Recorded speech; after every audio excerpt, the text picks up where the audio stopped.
Olá a todos. Vamos falar hoje de uma figura fascinante, Francisco Ferrer. As ideias que ele tinha sobre educação não eram só, digamos, revolucionárias, não. Eram consideradas tão perigosas que lhe custaram a vida. Pois é, e esta é a parte mais brutal da história dele. Pensem nisto. Em 1909, quem é que estava ali, em frente a um pelotão de fuzilamento? Não era um general, não era um político, era um professor. E claro, a sua execução acabou por transformá-lo num verdadeiro mártir pela educação livre. Fica a pergunta, não é? Que ideias é que podem ser assim tão ameaçadoras, ao ponto de justificarem uma sentença de morte? Bem, a resposta está na sua criação mais radical de todas. Então, em Barcelona, Ferrer criou uma coisa chamada a Escola Moderna. Mas atenção, isto não era uma escola qualquer. Era quase um laboratório para uma nova sociedade. Era ali, no epicentro de tudo, que estavam todas essas ideias consideradas tão perigosas. A escola moderna era, sem dúvida, uma experiência radical. Cada princípio que ele defendia era, na prática, um ataque direto aos pilares da sociedade espanhola da altura. Estamos a falar de 1901, onde a Igreja e o Estado controlavam tudo na educação. O que Ferrer queria era simples: libertar a educação. Como? Baseando-a na ciência, na razão, no pensamento crítico.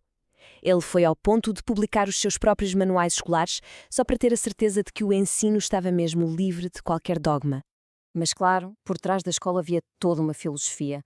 Ferrer não estava só a construir paredes, ele estava a erguer um método de ensino completamente novo. E ele deu-lhe o nome: Pedagogia Racionalista. E o pilar disto tudo era a chamada educação integral.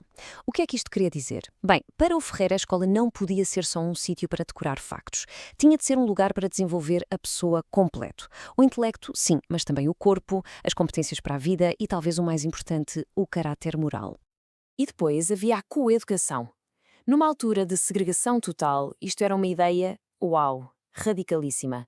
Ferrer meteu rapazes e raparigas, e também miúdos ricos e pobres, todos juntos na mesma sala de aula.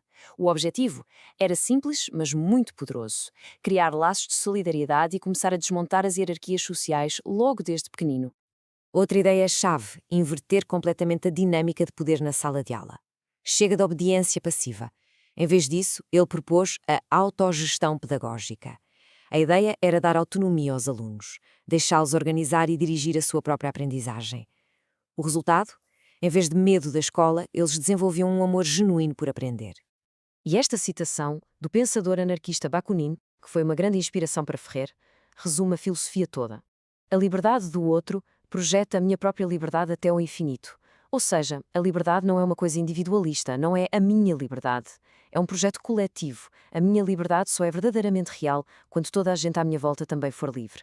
Agora, é importante perceber que o Ferrer não apareceu assim do nada. Estas ideias dele, na verdade, eram o culminar de mais de 100 anos de pensamento radical sobre educação. Se olharmos para esta cronologia, vemos perfeitamente a evolução. Tudo começa lá para o fim do século XVIII, com Godwin a alertar para os perigos do controle do Estado nas escolas. Depois vêm as ideias de Proudhon e até a experiência da Comuna de Paris. Mas a figura-chave aqui, talvez, tenha sido Paul Robin. Ele foi quem pegou nestas ideias e as pôs em prática. E o Ferrer aprendeu diretamente com ele. No fundo, o que ele fez foi sintetizar tudo isto e criar a escola moderna. E isto traz-nos de volta ao fim trágico de Ferrer. E há uma ironia tremenda. O Estado espanhol, na altura, pensou que, ao executá-lo, ia matar também as suas ideias. Só que o que aconteceu foi precisamente o contrário. O paradoxo é mesmo impressionante. Reparem, em vida, o Ferrer teve, basicamente, uma escola que até foi fechada em 1906. Mas depois da morte dele, o nome tornou-se um símbolo. De repente começaram a aparecer escolas modernas por todo o lado, inspiradas no modelo dele, nos Estados Unidos, na Europa, na América Latina, até no Brasil.